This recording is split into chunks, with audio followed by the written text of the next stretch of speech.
এই মুহূৰ্তত মই উপস্থিত আছো উত্তৰ গুৱাহাটীৰ এজন উদীয়মান ফুটবলাৰৰ সৈতে, যিজন ফুটবলাৰে স্পেইনলৈ যাবলৈ সাজু হৈছে। তেওঁ স্পেইনলৈ যাব আৰু স্পেইনত গৈ তেওঁ ফুটবলৰ উন্নত প্ৰশিক্ষণ গ্ৰহণ কৰিব। মই এই সম্পৰ্কে জ্যোতিষমানৰ লগত কথা পাতিবলৈ যত্ন কৰিম। মই তোমাৰ ওচৰলৈ আহিছো, যিহেতু তুমি স্পেইনলৈ যাবলৈ সাজু হৈছা। আৰু কোন কোন যাব? আৰু আপোনাৰ 16জন ল'ৰা আছে, মোৰ লগত 17জন হৈছে। তো আপোনাৰ আছে কাছাৰ আছে 2জন, লখিমপুৰৰ আছে, তাৰপিছত আপোনাৰ বঙাইগাঁৱৰ আছে, ধুবুৰীৰ আছে, তাৰপিছত বজালিৰ আছে। এনেকুৱাই চিলেকশ্যন কৰি গোটেই 17জন ল'ৰাৰ হেৰি কৰিছে। 17জনীয়া দল? হয় হয়। কেনেকৈ চিলেক্ট হ'ল তোমালোক? চিলেকশ্যনটো আপোনাৰ হৈছিলে ক্লাষ্টাৰ হিচাপত, আণ্ডাৰ-19 ল'ৰা যোনবোৰ আছিল ন, সিহঁতক আণ্ডাৰ-19 হিচাপত গোটেই ক্লাষ্টাৰৰ পৰা কেইজনমান যোনবোৰ আণ্ডাৰ বেষ্ট হৈছে সিহঁতক চিলেক্ট কৰিছে। তাৰ পৰা আকৌ ছেকেণ্ড ফেজটো আমাৰ যোনটো হৈছিল সেইটো আমাৰ নেহৰু ষ্টেডিয়ামত হৈছিলে। তাৰপিছত ছেকেণ্ড ফেজটোৰ পিছত চিলেক্ট হ'লো। তাৰ পৰা আকৌ আপোনাৰ ফাইনেল ট্ৰায়েলটো যোনটো হৈছে তাতে 70জন ল'ৰা ৰাখিছিলে। সেইটো হৈছে আপোনাৰ চাই গ্ৰাউণ্ডত 6 দিনীয়া হৈছিলে। সেইটো একেলগে ৰাখিছে, চবকে খোৱা লোৱা চবকে একেলগে কৰাইছে। তাৰ পৰা আপোনাৰ 70জনৰ পৰা 17জন ফাইনেল চিলেকশ্যন কৰিছে। তোমালোক অসম ফুটবল সন্থালৈ গৈ আছা? হয় হয়, অসম ফুটবল সন্থা।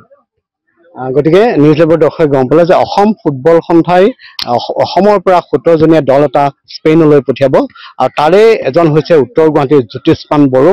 আৰু ইতিমধ্যে এই জ্যোতিষমানক লৈ উত্তৰ গুৱাহাটীৰ প্ৰতিজন ক্ৰীড়াপ্ৰেমীয়ে যথেষ্ট উৎসাহ প্ৰকাশ কৰিছে। তুমি কোনটো পজিশ্যনত খেলা? মই আপোনাৰ এজ এ লেফ্ট বেক খেলো, মানে আপোনাৰ ডিফেন্স লাইনত খেলো। তুমি কেতিয়াৰ পৰা ফুটবল খেলিছা? মই আপোনাৰ ক্লাছ 1ৰ পৰা ফুটবল খেলা ষ্টাৰ্ট কৰিছো। হয়। এতিয়া কি পঢ়ি আছা? এতিয়া মই ক্লাছ 12 দিছিলো, 12 দি কিনে এতিয়া ড্ৰপ লৈছো। আৰু আমি শুনিবলৈ পাওঁ, দেখিবলৈ পাওঁ যে প্ৰতিজন ফুটবলাৰৰ এটা মানে তেওঁলোকে ফ'ল' কৰে, কিছুমান ফুটবলাৰক ফ'ল' কৰে। তুমি কোন জানা আইডল হিচাপে তুমি কাক কৰা? মোৰটো আপোনাৰ মাৰ্চেলো।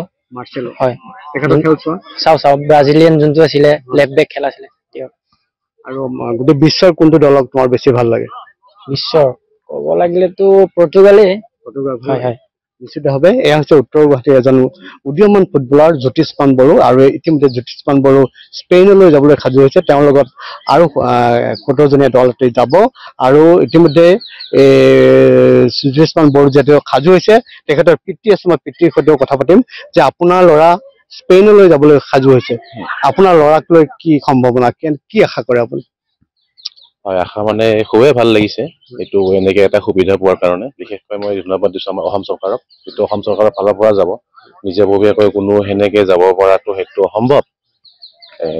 প্ৰথমতে অসম চৰকাৰক ধন্যবাদ দিছোঁ।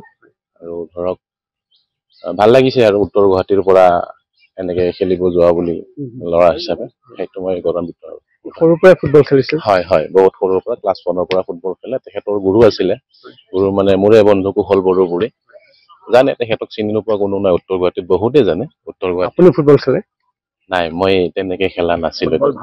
ফুটবল ভাল পাওঁ। হয়, নিশ্চিতভাৱে এয়া হৈছে উত্তৰ গুৱাহাটীৰ কাৰণে অতি গৌৰৱৰ কথা যে উত্তৰ গুৱাহাটীৰ এগৰাকী উদীয়মান ফুটবলাৰ যিজন স্পেইনলৈ যাবলৈ সাজু হৈছে। আৰু অসমৰ যি ক্ৰীড়া সন্থা, এই ক্ৰীড়া সন্থাই অসমৰ পৰা যিহেতু 17জনীয়া দল স্পেইনলৈ পঠিয়াব, তাৰ কাৰণে এনেধৰণে সাজু হৈছে উত্তৰ গুৱাহাটীৰ যথেষ্ট সম্ভাৱনাপূৰ্ণ ফুটবলাৰ জ্যোতিষমান বড়ো।